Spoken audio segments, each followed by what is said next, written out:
भारत में हर साल हजारों लोग मारे जाते हैं, ना किसी युद्ध में ना किसी आतंकवादी हमले में।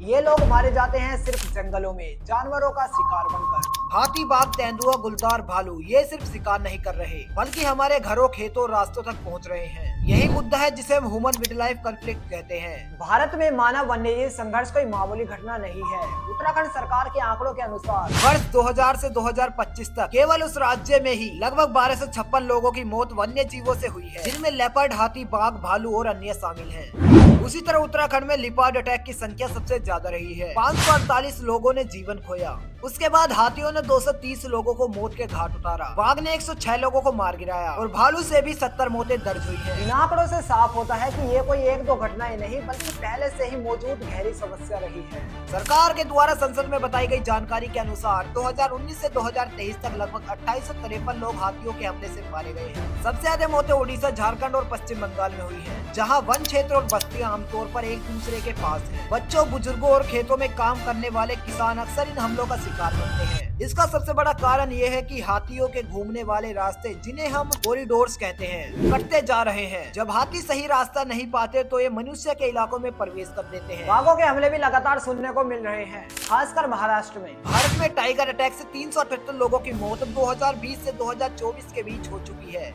जिनमें महाराष्ट्र में सबसे ज्यादा मौतें दर्ज हुई हैं। और वर्तमान में 27 दिसंबर 2025 को तोड़ोबा अंधारी टाइगर रिजर्व चंद्रपुर में 2 बांस काटने वाले मजदूरों को अलग अलग बाघों ने सिर्फ 45 मिनट के भीतर मार दिया। ये मामले बाघों के पास के बफर जोन में हुए, जहां जंगल और इंसानी इलाका मिलते हैं। उत्तराखंड में गुलदार और भालू भी लोगों पर हमला कर रहे हैं, इसमें भी कई इलाकों में कर्फ्यू जैसा माहौल बन गया है।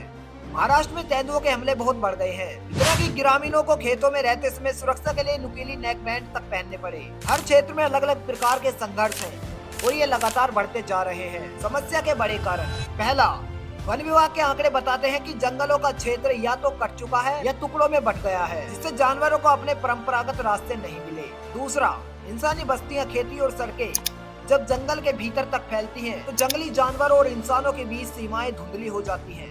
तीसरा, खाने की कमी, पानी की कमी और मौसम बदलना भी जानवरों को इंसानी इलाकों की ओर धकेल देता है, जहां उनकी खोज आसान हो जाती है। जब हम इन संघर्षों को केवल खबर की तरह देखते हैं तो ये 2-4 दिन में शांत हो जाती है, लेकिन असली सवाल ये है, क्या ये रोकने लायक है? सरकार, वन विभाग और स्थानीय समुदाय मिलकर कई योजनाएं चला रहे हैं, जैसे बेहतर अलर्ट सिस्टम, फेंसिंग, जीव विज्ञान के आधार पर कॉरिडोर प्लानिंग।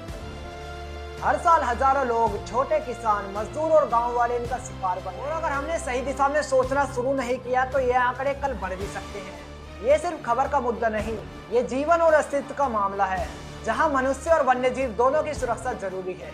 मिलते हैं आपसे किसी अगली वीडियो में, तब तक के लिए जय हिंद।